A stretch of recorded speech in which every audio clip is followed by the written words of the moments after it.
اعوذ باللہ من الشیطان الرجیم بسم اللہ الرحمن الرحیم الحمد للہ وحدہ والصلاة والسلام علی من لا نبی بعدہ وعلی کل من صحبہ وتبعہ بإحسان بعدہ اللہم صلی علی سیدنا و مولانا محمد وعلی آلہ واصحابہ وبارک وسلم۔ محترم ناظرین و سامعین، ڈیئر ویورز اینڈ لسنرز، السلام علیکم ورحمۃ اللہ وبرکاتہ۔ پروگرام قرآن سنیے اور سنائیے کے ساتھ آپ کا میزبان محمد سہیل رضا امجدی آپ کی خدمت میں حاضر ہے۔ ناظرین و سامعین، آپ جانتے ہیں کہ ہم پروگرام کا آغاز قرآن و حدیث کی بات سے کیا کرتے ہیں۔ ہم اکثر سنتے ہیں کہ جو اللہ کا ہو جائے تو دنیا اور دنیا والے اس کے ہو جاتے ہیں، پھر اسے کسی چیز کی ضرورت نہیں ہوتی۔ ناظرین و سامعین، ان الذین آمنوا وعملوا الصالحات سیجعل لهم الرحمن ودا، بے شک وہ لوگ جو ایمان لائے اور جنہوں نے اعمال صالحہ کیے، ان قریب اللہ تعالیٰ ان کے لیے محبتیں پیدا فرمائے گا۔ اور جبرائیل علیہ السلام بلکہ حضور نبی کریم علیہ السلام نے فرمایا کہ بے شک اللہ تعالیٰ جب کسی بندے سے محبت فرماتا ہے، اذا احب عبدا، کسی بندے سے محبت فرماتا ہے تو جبرائیل کو بلاتا ہے۔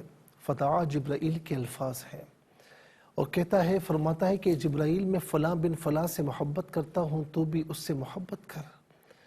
اور پھر جبرائیل اس سے محبت کرتے ہیں، پھر آسمانی فرشتوں میں ندا ہوتی ہے کہ اے فرشتوں، اللہ تعالیٰ فلاں بن فلاں سے محبت کرتا ہے، جبرائیل بھی اس سے محبت کرتے ہیں، اے فرشتوں تم بھی اس سے محبت کرو۔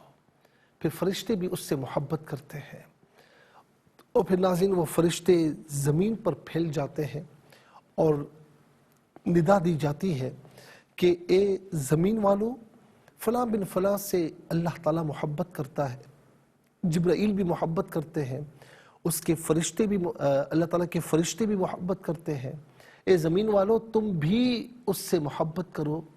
اور ان کے دلوں میں اس اللہ والے کی محبت انڈیل دی جاتی ہے۔ والذین جاہدوا فینا لنہدینہم سبلنا، وہ لوگ جو ہماری بارگاہ میں کوشش کرتے ہیں تو ہم ضرور ان کے لیے راستوں کو کھول دیا کرتے ہیں۔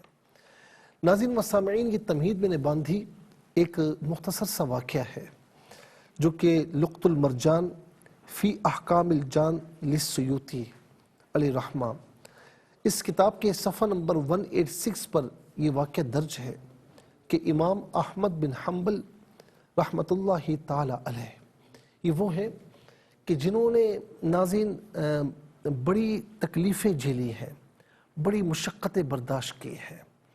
قرآن مخلوق ہے یا غیر مخلوق؟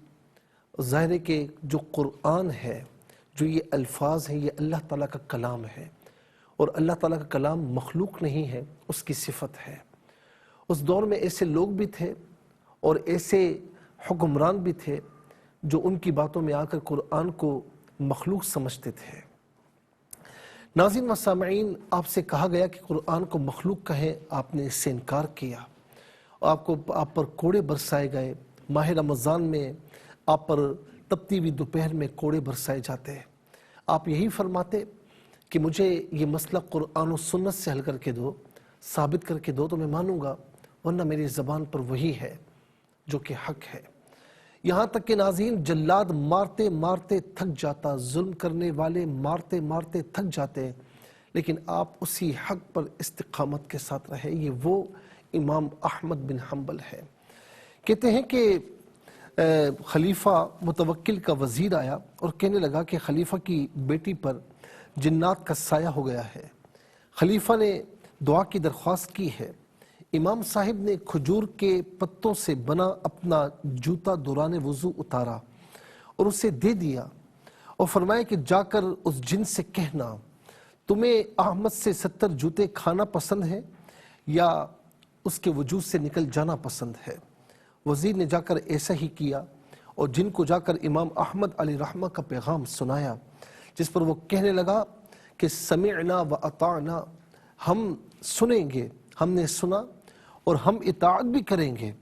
اگر امام احمد بن حنبل ہمیں عراق سے نکل جانے کا حکم بھی دیں تو ہم عراق چھوڑ جائیں گے، اس لیے کہ وہ اللہ عز و جل کے فرما بردار ہیں، اور جو اس کا فرما بردار ہو جاتا ہے ساری مخلوق اس کی فرما برداری کرتی ہے۔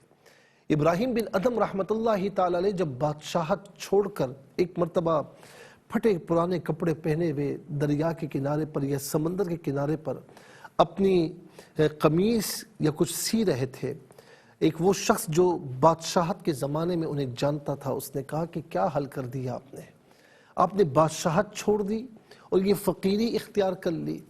ناظرین، فقیر ہم سمجھتے ہیں کہ جس کے پاس کچھ بھی نہ ہو، ایسا نہیں ہے۔ فقیر اسے کہتے ہیں کہ جو اللہ کے سوا کسی سے کوئی تمنا نہ رکھے۔ فقیر وہ ہوتا ہے کہ جو کوئی بات کہے تو اللہ رب العالمین اس کا رد نہ کرے۔ فقیر وہ ہوتا ہے کہ جس کے پاس ساری دولت ہو، اسے کوئی خوشی نہ ہو، اور ساری دولت چلی جائے تو اسے غم نہ ہو، کیونکہ وہ اللہ کے سوا کسی اور سے تمنا رکھتا ہی نہیں۔ تو آپ نے جب یہ سنا تو آپ نے اپنی سوئی دریا میں پھینکی اور فرمایا کہ مچھلیوں میری سوئی مجھے واپس کر دو۔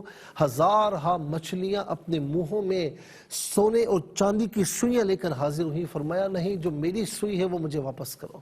تو ایک سوئی نے آ کر ایک مچھلی نے آ کر آپ کی سوئی آپ کو واپس کی۔ تو ناظرین، وہ شخص سمجھ گیا کہ وہ بادشاہت جو ہے نا وہ جسموں پر حکمرانی کرتی ہے، لیکن یہ جو فقیری کی بادشاہت ہے یہ صرف جسموں پر نہیں بلکہ اللہ کے مخلوق کے دلوں پر حکومت کرتی ہے۔ اللہ رب العالمین ہمیں اپنا فرما بردار بننے کی توفیق نصیب فرمائے۔